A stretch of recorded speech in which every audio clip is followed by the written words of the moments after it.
नमस्कार, आप देख रहे हैं न्यूज़ 18 और मैं हूं आपके साथ रुंझुन कोहली। बड़ी खबर के इस विशेष सेगमेंट में लद्दाख के चप्पे चप्पे से आई खबर पर नजर डालते हैं। गोमा पोर्तिक्चे ब्लॉक ताईसुरु के निवासियों ने पूर्व पार्षद आगा सैयद अब्बास रिजवी का लिंक रोड से बर्फ हटाने के प्रयासों के लिए आभार व्यक्त किया है। हाल ही में हुई बर्फबारी के कारण ये रास्ता साफ नहीं हुआ था, जिससे स्थानीय लोगों को काफी परेशानी हो रही थी। हालांकि ये रास्ता पीएमजीएसवाई विभाग के आधिकारिक क्षेत्र में आता है, लेकिन पूर्व पार्षद आगा सैयद अब्बास रिजवी के अनुरोध और पहल पर मैकेनिकल डिवीजन द्वारा इसे साफ किया गया।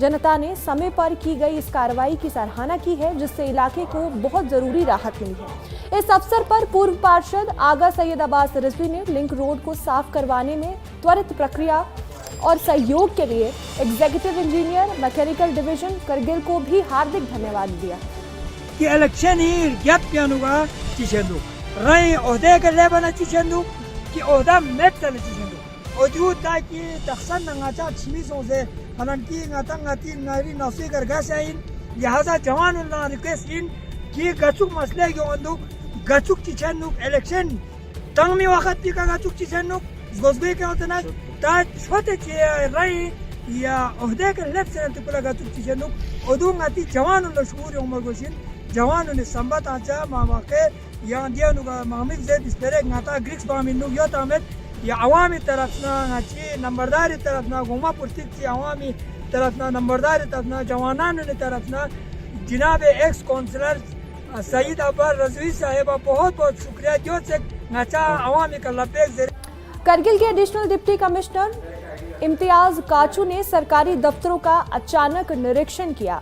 इस सरप्राइज इंस्पेक्शन का मकसद कर्मचारियों की हाजिरी जांचना और लोगों को दी जा रही सेवाओं की गुणवत्ता देखना था।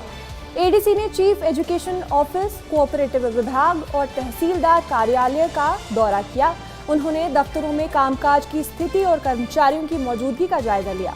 प्रशासन का कहना है कि ऐसे निरीक्षणों से सरकारी सेवाओं में सुधार लाया जाएगा। सभी विभागों को आदेश दिया गया है कि स्टाफ 100% समय से कार्यालय पहुंचे, सुबह 10 बजे या उससे पहले काम शुरू करें और पूरे ऑफिस समय में मौजूद रहे। उन्होंने स्टाफ से बात करते हुए ये पक्का किया कि लोगों की शिकायतों पर डिपार्टमेंट के कामों को बिना किसी देरी के निपटाया जाए। करगिल में NDS artificial ice hockey rink अब तैयार हो गया है और ये 20 जनवरी से शुरू होने वाले खेलो इंडिया विंटर गेम्स की मेजबानी करने के लिए पूरी तरह से तैयार है। इस रिंक का निर्माण आधुनिक तकनीक के साथ किया गया है ताकि खिलाड़ियों को अंतर्राष्ट्रीय स्तर का अनुभव मिल सके। ये रिंक न केवल आइस हॉकी के लिए उपयुक्त है, बल्कि इसे स्केटिंग और अन्य विंटर खेलों के लिए भी इस्तेमाल किया जा सकता है। NDS artificial ice hockey rink के तैयार होने से जम्मू कश्मीर के युवाओं और खिलाड़ियों को सर्दियों में उच्च स्तरीय खेल परीक्षण का मौका मिलेगा।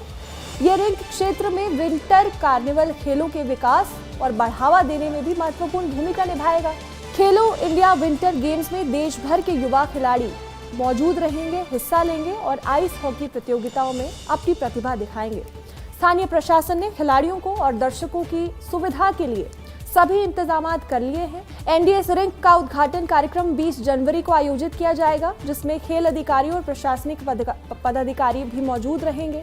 इस नए आर्टिफिशियल आइस हॉकी रिंक से करगिल को राष्ट्रीय और अंतर्राष्ट्रीय स्तर पर विंटर स्पोर्ट्स हब के रूप से पहचाना जाने की उम्मीद है। जो एनडीएस आइस हॉकी रिंग है जो विंटर गेम्स खेलते हैं, जहाँ पर आइस हॉकी रिंग, तो वो आर्टिफिशियल रिंग इस बार तैयार हो चुका है। जिस तरह से काफ़ी सालों से इसको एफर्ट लगा जा रहा था कि यूथ सर्विसेज स्पोर्ट्स की तरफ से ये आइस हॉकी रिंग बन चुके हैं। आप आर्टिफिशियल ये लद्दाख विंटर स्पोर्ट्स के मेंबर का कहना है कि ये दूसरा आइस हॉकी रिंग है एशिया में, जो पहले उत्तराखंड में, ये दूसरा लद्दाख में लेह में बना हुआ। तो ये आप तैयार हो चुका है, तो इससे खिलाड़ियों को, जो आइस हॉकी प्लेयर को काफ़ी फ़ायदा होगा। जिससे आज में जो ice hockey ring, artificial ice hockey ring जो कि चिलिंग प्लांट के ज़रिए उसको बर्फ़ को जमाया जाता है, उसको आज से फंक्शन में लाया जा रहा है। तो आज से जो बच्चों के बेसिक स्केट सिखाने के लिए आज से उपयोग में लाया। तो आप कुछ ही दिनों में जो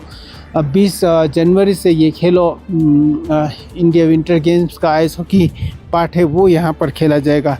तो इससे जो लद्दाखी जो आइस हॉकी प्लेयर को अक्सर शिकायत रहता था कि जब और लिमिटेड टाइम मिलता था, लिमिटेड सीज़न में ही खेला जा सकता था, क्योंकि जब लद्दाख में ठंड होते थे तभी तो जो आइस जम जाते तभी उसके ऊपर खेल सकते थे। आप इनका कहना है कि जो ये आर्टिफिशियल रिंग बनने से जो है राउंड द ईयर वो लोग प्रैक्टिस कर सकते हैं, जिसमें पूरा साल ये जो खिलाड़ियाँ तैयार कर सकते हैं। ये तो स्पोर्ट्स पर्सन के लिए बहुत ही खुशखबरी है। लद्दाख के द्रास क्षेत्र में सर्दी में सबसे कम तापमान दर्ज किया गया है। मौसम विभाग के अनुसार यहां का तापमान -22.8 डिग्री सेल्सियस तक गिर गया है। मौसम विभाग ने बताया है कि द्रास इस क्षेत्र का सबसे ठंडा स्थान माना जाता है और सर्दियों में तापमान अक्सर शून्य से काफी नीचे चला जाता है। इस दौरान स्थानीय लोग और पर्यटक अतिरिक्त सावधानी बरतने के लिए प्रेरित किए गए हैं। अधिकारियों ने कहा है कि सड़क मार्ग और बिजली आपूर्ति को प्रभावित होने से बचाने के लिए सभी जरूरी कदम उठाए जा रहे हैं। इसके साथ ही स्वास्थ्य विभाग ने लोगों को अत्यधिक ठंड से बाहर निकलने से बचने और गर्म कपड़े पहनने की सलाह भी दी है। द्रास का ये तापमान लद्दाख क्षेत्र के उस सर्दी का अब तक का सबसे निचला स्तर माना जा रहा है। इस ठंड के कारण स्कूलों और कार्यालयों में भी कुछ बदलाव किए जा सकते हैं और ग्रामीण इलाकों में हीटिंग और अन्य आवश्यक सुविधाओं का ध्यान भी रखा जाता है। टेम्परेचर में काफ़ी गिरावट आया, जिसमें सबसे जो ठंड इलाका लद्दाख में रिकॉर्ड किया गया है वो द्रास -22.8 डिग्री। उसी तरह ले कभी अब तक के सीज़न का जो सर्दियों का सबसे ठंड जो टेम्परेचर रिकॉर्ड किया गया -13.4। उसी तरह जो करगिल का -11.6 डिग्री। उसी तरह जो और भी जगह है जैसे टंगसे 16.6 डिग्री। तो कहने का मतलब है आज के दिन का जो टेम्परेचर सबसे इस सीज़न का लोएस्ट टेम्परेचर रिकॉर्ड किया गया है। आम आदमी पार्टी की लेह यूनिट ने लद्दाख ब्लॉक एजेंसी LBA को अपना डिसोल्यूशन पत्र सौंप दिया है। इस पत्र में संगठन को भंग करने के साथ साथ कुछ शर्तें भी रखी गई हैं। सूत्रों के अनुसार पार्टी ने ये कदम संगठन के आंतरिक मामलों और भविष्य की योजनाओं को लेकर उठाया है। पत्र में साफ किया गया है कि संगठन को भंग करने की प्रक्रिया तभी पूरी मानी जाएगी जब निर्धारित शर्तें पूरी होंगी। आपके स्थानीय पदाधिकारियों ने कहा है कि इस निर्णय का उद्देश्य संगठन की कार्यप्रणाली को और बेहतर बनाना है और आगामी राजनीतिक गतिविधियों के लिए तैयार करना है। LBA ने इस पत्र को प्राप्त कर लिया है और इसे नियमों के अनुसार आगे की कार्यवाही के लिए विचाराधीन बताया है। इस कदम के बाद लेह में राजनीतिक हलकों में चर्चा बढ़ गई है और लोगों की नजर अब पार्टी के अगले कदम पर है।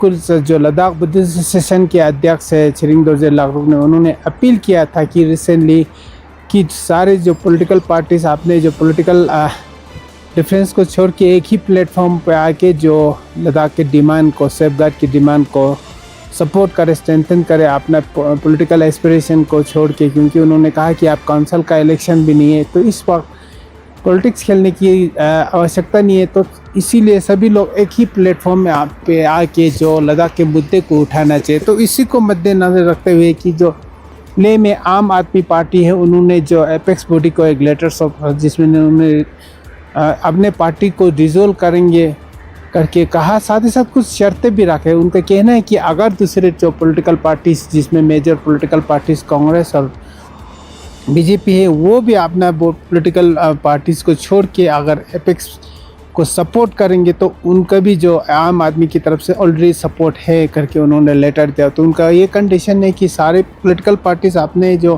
पॉलिटिकल पार्टीज़ को डिसॉल्व करके एपेक्स में शामिल होंगे। तो आम आदमी की तरफ से ऑलरेडी लेटर दे चुके। तो जिस तरह से आपको बता दूं, एपेक जो LBA के प्रेसिडेंट ने कुछ दिन पहले एक मीडिया को संबोधित करते हुए उन्होंने अपील किया था कि जो इस वक्त लद्दाख में हिल काउंसिल का इलेक्शन भी नहीं, तो पॉलिटिकल पार्टीज छोड़ के एपेक्स में शामिल होना चाहिए। तो इसी को मद्देनज़र रखते हुए कि आम आदमी पार्टी ने अपने रिजोल्यूशन जो डिसॉल्व होने का जो लेटर है LBA को सौंपा, साथ ही साथ उन्होंने कंडीशन भी रखे अगर वो लोग दूसरी जो पार्टी से वो भी डिसॉल्व करे तो वो ये आम आदमी डिसॉल्व होंगे।